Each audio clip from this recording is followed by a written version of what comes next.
Hey, what's going on? It is Vice Alice with the Undroppables, and I am blessed to have not just some guys. I got the head of analytics, Blake A. Hampton. I've got the head of betting for Undroppables, Brian O'Connell, and we're here to bring you some fun betting prop bets for the Super Bowl. We call this Brain Burst Game. Basically, what's going to happen is Brian's going to give you the bets he likes. Some might be from his gut.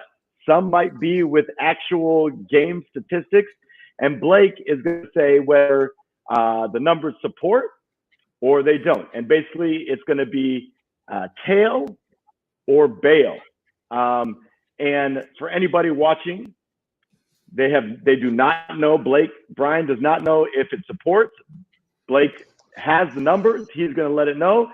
Brian's kind of putting it out there. His reputation, his solid reputation, a guy who's been on fire for the playoffs in the DFS market. He has been somebody I've tailed in the playoffs in the prop bet market. He's a guy you want to follow. Brian, before we get started, Blake, how are you guys doing? I'm doing pretty good. It's only 8:30 here in the Mountain Time Zone. You know, I'm here in Salt Lake City. It's Olympics Central right now. The torch is lit. It's an awesome time to be here in Utah. Yeah, guys, I'm a little tired. I'm going to be honest. This is bedtime for me. We decided to record this late because Brian wanted to watch the half pipe, only to find out that he has not watched it yet. So, yeah, I'm good. I woke up from a nap so we can knock this out. So I think the first question is, Blake, has this new information changed your statistics and your models on how you will be viewing Brian's plays moving forward for this episode? I mean, a little bit, honestly. There's some that really back up some of his and some that are kind of on the fence.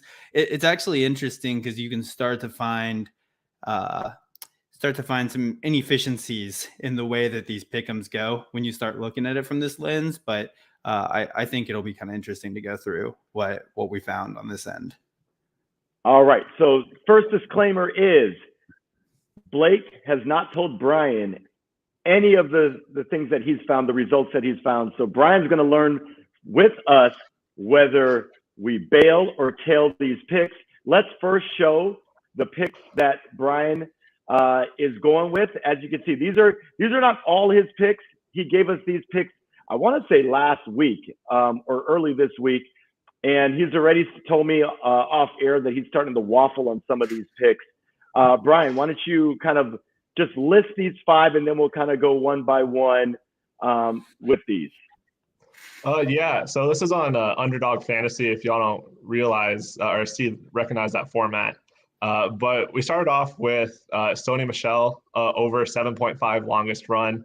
They recently added longest plays, and I've been crushing those. So you'll notice there's two in here. Then also we have Cooper Kupp over 107.5 reception yards. That big of numbers always terrify me because if there's an injury, you're done.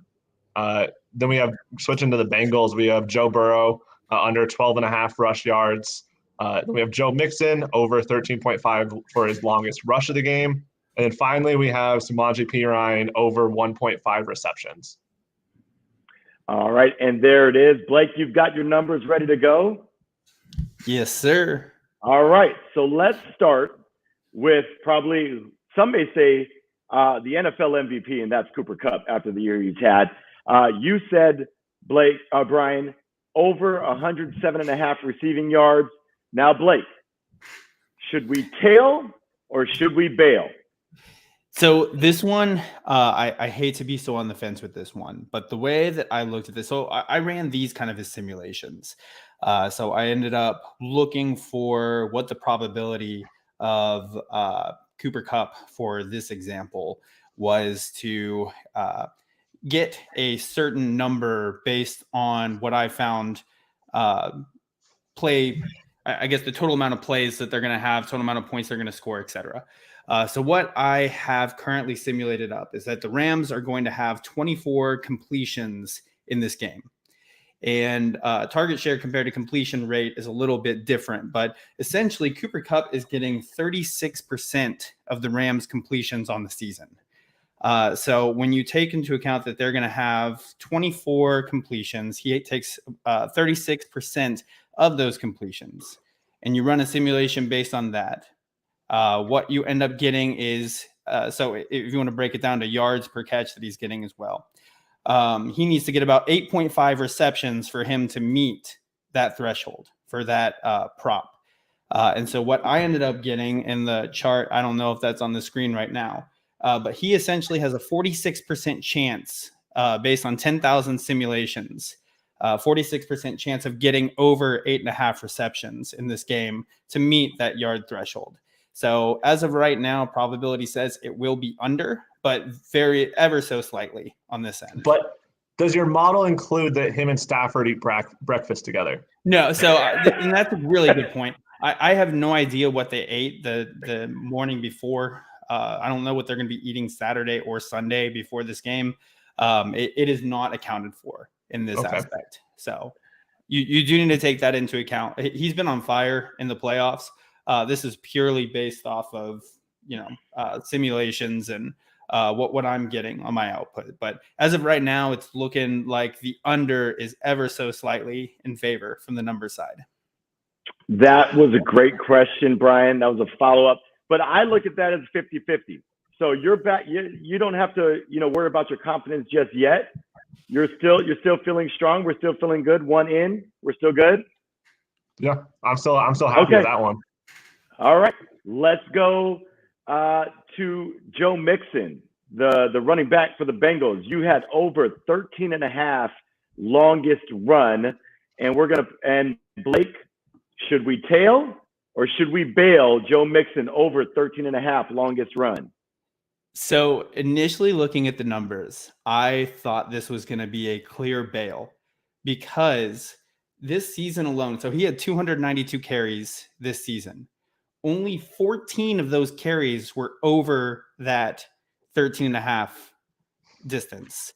So that is a 5% chance of him on any carry to get over 13.5 rushing yards. I'm not a math major, but that's not a good statistic if you're asking me. That is not a good statistic. But what is the thing we know about running backs is that volume is really the only thing that matters.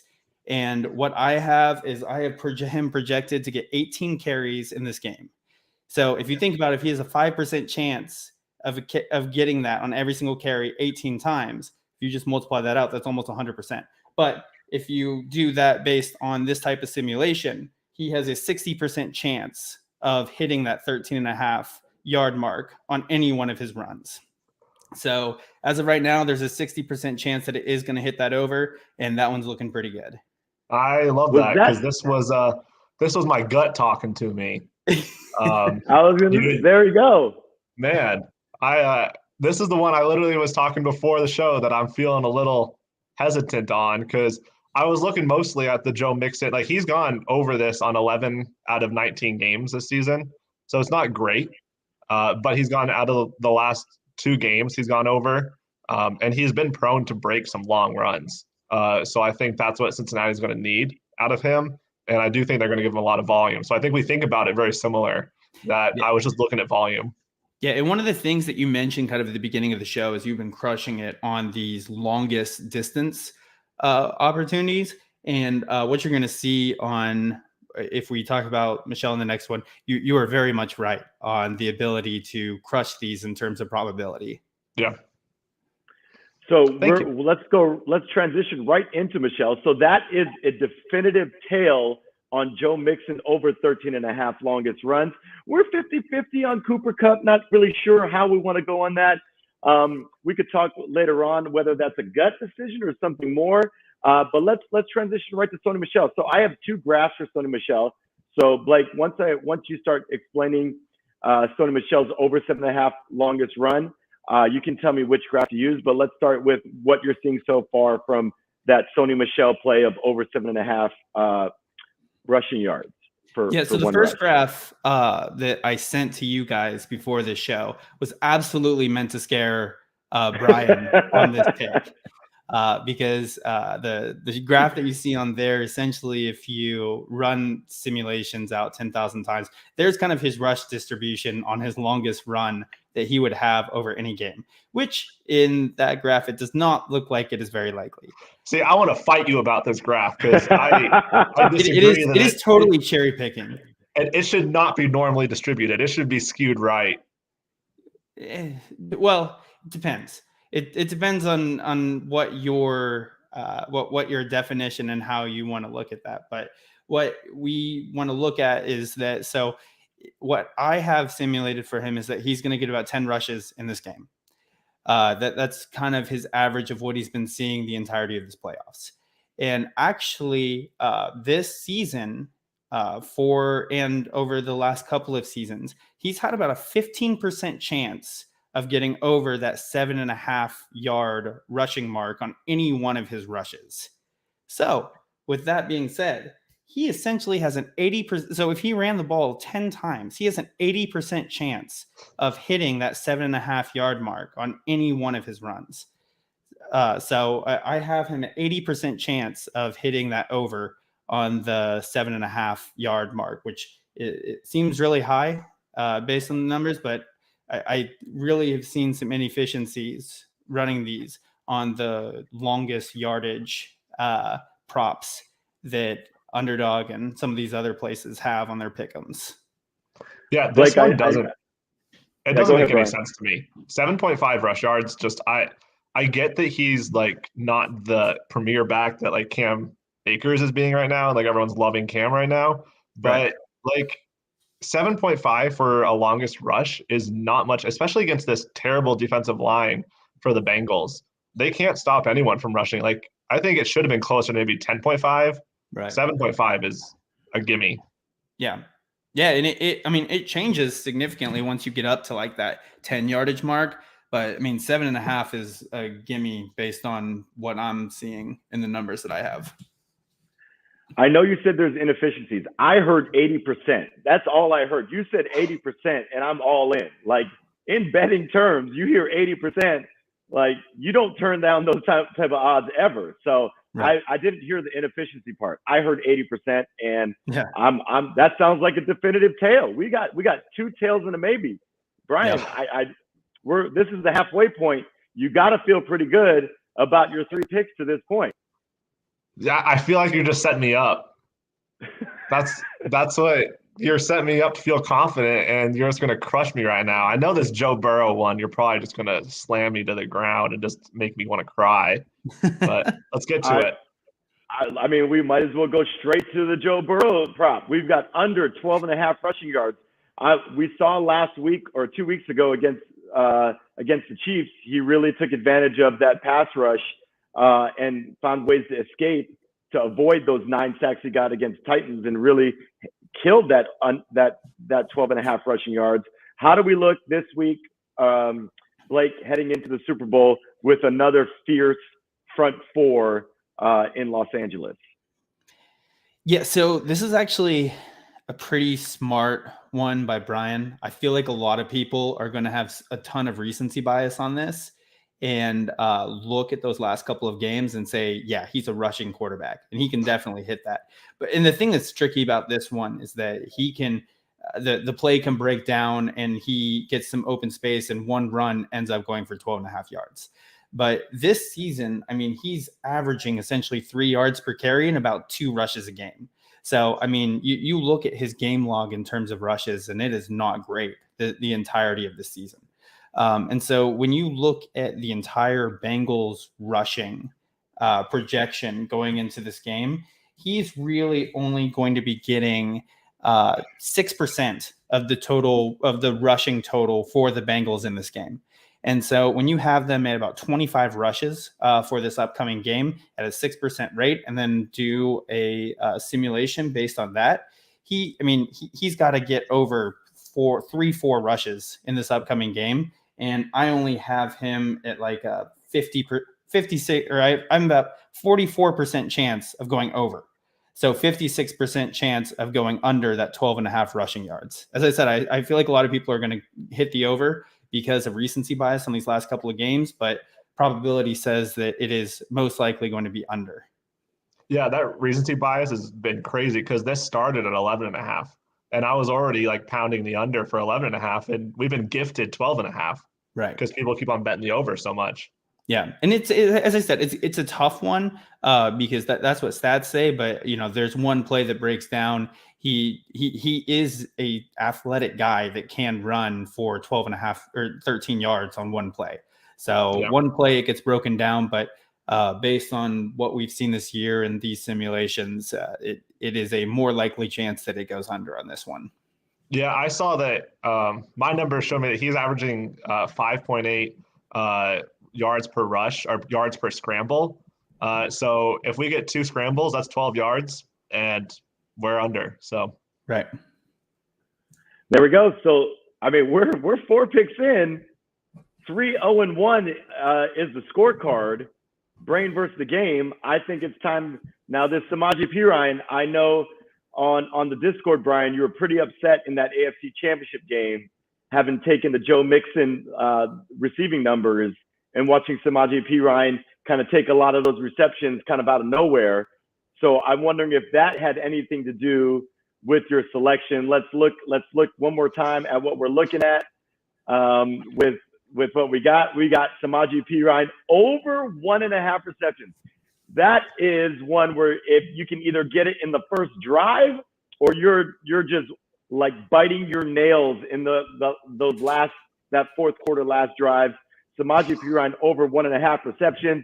How do we feel, Blake? Are we going to go 4-0-1? Is Samaje Perine a tail or a bail with over 1.5 receptions? Yeah, so this is the one that I'm probably closest to being against on. And the reason I have that is because right now I have the Bengals at 23 completions in this game. And so based on probability, I have Samaje Perine at about a 7% completion share for the Bengals. So distributing that out over 10,000 games for a 7% completion rate over 23 completions, you have him at about a 47% chance of being under 1.5 and 40 or 53% chance of being over. So now that I'm saying that out loud, I think we're pretty much on the same page there, that it's more likely it's going to be over, but this one's very 50-50 as well. So I would say kind of based on everything I'm looking at, the Cup line and the Perine line are very much a 50-50% split, as well as the Burrow one. But the longest run ones, they seem to be gimmies based on what I'm looking at. Brian, before we get to a final tally, Samaje Perine, did the AFC Championship game have anything to do with this? What made you think over 1.5 receptions? So yeah, it was. It's funny we talk about recency bias with Joe Burrow, and then I kind of jump on it. But I look at usage, and he had 15 routes last week, which he hasn't touched that number since before the playoffs. And he definitely got a lot more attention because of it. Joe Mixon ran 22, he ran 15, and he's averaging about a reception every 5 routes. So if he's going to run 10 routes, that's 2 receptions right there, and you just need 2. I don't think there's any chance that he gets 3. Right. But I just need 2. So it's a low bar. That's famous last words is I just need 2. We're gonna hope. So final tallies. We're looking at 5 plays here. We had Sony Michel over 7.5 longest run, Cooper Kupp over 107.5 receiving yards, Joe Burrow under 12.5 rush yards, Joe Mixon over 13.5 longest run, Samaje Perine over 1.5 receptions. And I think the tally, you said you guys were both on par with Samaje Perine. Blake, despite what you were saying, you ended up saying that you kind of agreed with him. So that was a win. So we ended up, the only one that you were kind of hesitant was the Cooper Kupp one of over 107.5 reception yards. But Sony Michel over 7.5 longest run, that's a tail. Joe Burrow under 12.5 rush yards, that's a tail. Joe Mixon over 13.5 longest run, that is a tail. Samaje Perine over 1.5 receptions. We have a 4-0-1 final standings. Brian O'Connell, take a bow. You have defeated the Brain on the first edition of Brain vs. Game. Yeah, man. I've just been on a hot streak these last few weeks, so I don't know if it's luck or what, but I don't care. Like these playoffs, I've been like hitting like 60% through most of the season on props. But these playoffs, I don't know. I think the games are slightly more predictable. And so that just makes it a lot easier. There were some just terrible beats in the regular season, especially like week 12 through 14. The NFL just went off the rails and stuff wasn't making sense. But yeah, these playoffs, man, they've been great. I know there was some heartache in those two championship games with both tight ends going down. But overall, like I said, I was watching from afar and tailing right up there with you, and I agree. This man was on fire, nailing prop bets, parlays. He was laying it all out for everyone to see. And if you're on our Discord, Undroppables Discord, you're getting that information, and you're making your money back in one game. And now you've got some inside information using the analytics and our head of betting. So, we got to say what's up over here, Alex Maxwell. There they are. Yeah, we are. We're going to wind down though. So we talked about Brain versus Game, but now, the Super Bowl has some fun bets. You can do heads or tails. You can do the length of the national anthem. You can guess what commercials are going to air first. So, Blake, we're going to get you out of your comfort zone, and I want you guys to help me out with two of these. The first one, it's always a popular one, the Gatorade Bath. We got the odds here. You guys can see them on your screen. When you look at that, you see what we're looking at. Orange plus 200, red plus 400, lime green or yellow plus 300, clear or water. Who does that? That's like, I would never. Plus 600, blue plus 275, purple plus 800. I don't even know how clear or water made that list, but that's the list. So we're going to go with Brian first because, you are the betting, the head of betting at Undroppables. What do you like in terms of color? I will let you know. I looked this up earlier today. There's only been one time when the color matched the team's colors, and that was Denver when they won. So you might want to take that into account if you're considering orange or blue. So who do you like what do you like for the color for Gatorade Bath?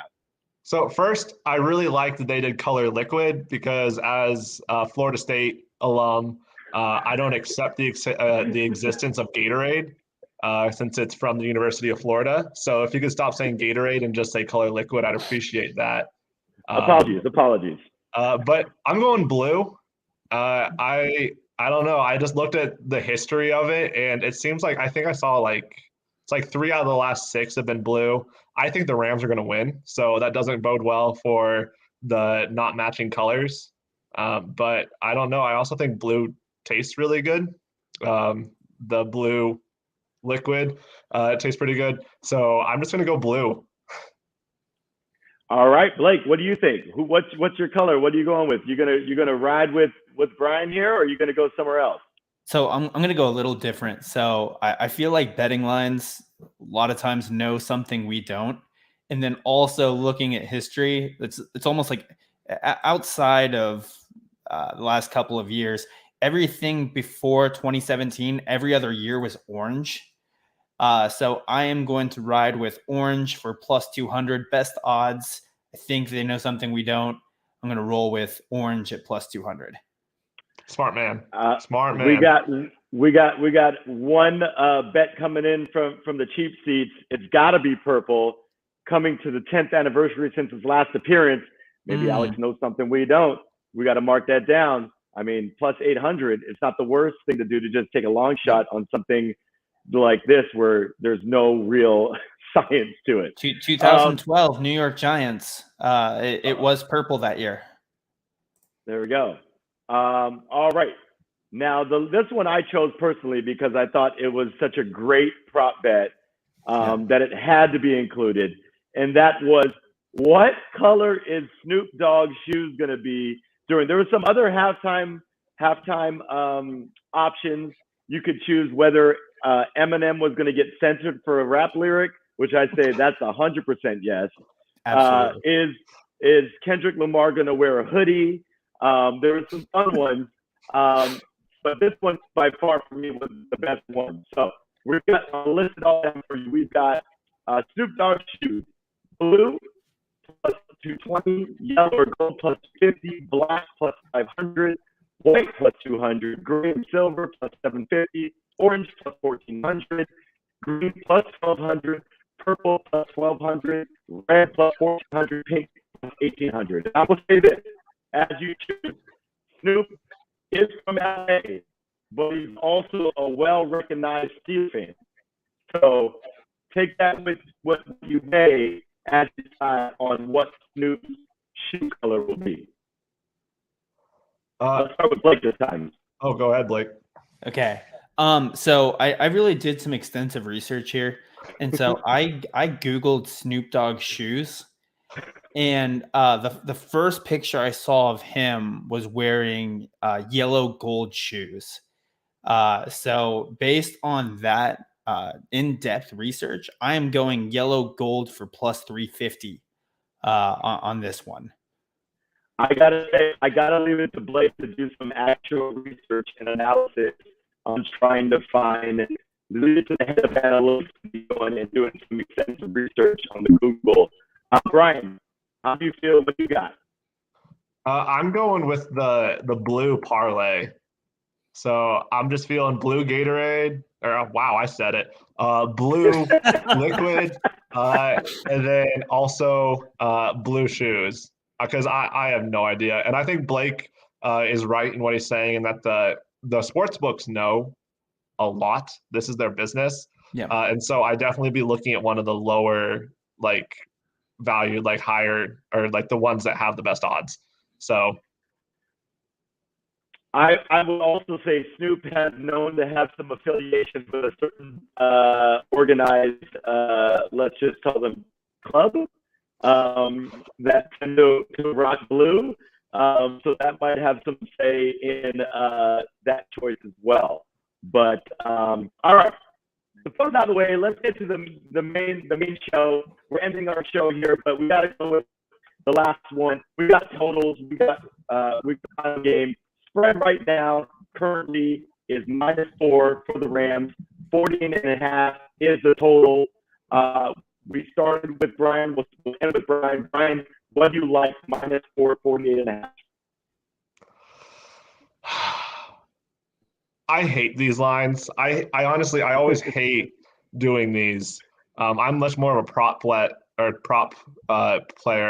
I think it's going to be close. I think -4 is too much. I'll go the Bengals side of that. I'll say Bengals +4. And I'll take the under on the points. I think it's not going to be as open as people hope it to be, and as much as the Super Bowl wants it to be. That Rams defense is just nasty. They haven't really shown up to what they are expected to be, but I'm expecting almost kind of like a Broncos Super Bowl 50 showing from them. Von Miller coming out, just terrorizing Burrow, and Ramsey just locking up that secondary. So I think the under there too. Blake, what do you think? So I think I'm on the complete opposite end of Brian on this. I think I like the Rams as 4-point favorites. I do think that they're a better team overall. I do think that I hate betting against the Bengals, because I do think they've caught lightning in a bottle right now. But if I'm going purely based off of team skill set and who I think will end up being the better team as they play on neutral grounds, because I don't believe in momentum, I do think the Rams are a 4-point better team than the Bengals. And actually, on the Rams side, they are a nasty defense. They do have a negative defensive EPA on the season. So they are, even though they do have some good players, in terms of expected points added to the team, they are not as good as you think they are. And I don't think the Bengals have a very good defense as well. So I do think that there is a high probability that this is going to be a shootout. There you go. We heard it from the experts. Totally opposed at the end, but aligned in the main part. And that's our show today. Big thanks to Brian, our you guys give them your Twitter handle so they can find you for the people watching. Brian, let's start with you. I'm at BPOFSU, pretty easy to find. So I also have curling bets. I'm currently on the Swedish men's curling team. I think they started at plus 300. They're now down to plus 250. Canada has moved into the favorite. It was them in Great Britain really at the beginning. So yeah, if you want some great curling bets, follow me. I mean, where else are you going to get bonus coverage of curling but here on Brain vs. Game? Blake, hit him up with your Twitter account before we say goodbye. Yeah, guys, you can find me at Blake A. Hampton. Yeah, it's, as Ryan said, pretty easy to find. Yeah, that's all I got for you. Perfect. There we go. And any parting words, anything you guys would like to say before we sign off? Anything at all, Brian or Blake? No, I hope this ticket crashes on Sunday. So yeah, good job on the first round of this, Brian. You ended up with some good picks here for me to align with here. Well, guys, we would have to say we're doing the betting show. Please gamble responsibly. This is for fun, but also why not make a little bit of money? So for Brian O'Connell, Blake A. Hampton, I'm Vice Dallas. I'm so glad you guys joined us for this undroppable content, Brain versus Game. We'll see if it takes off. You might see more of us coming in the future. We'll see you next time and enjoy the Super Bowl. Have a good one. Bye, everyone. See you guys.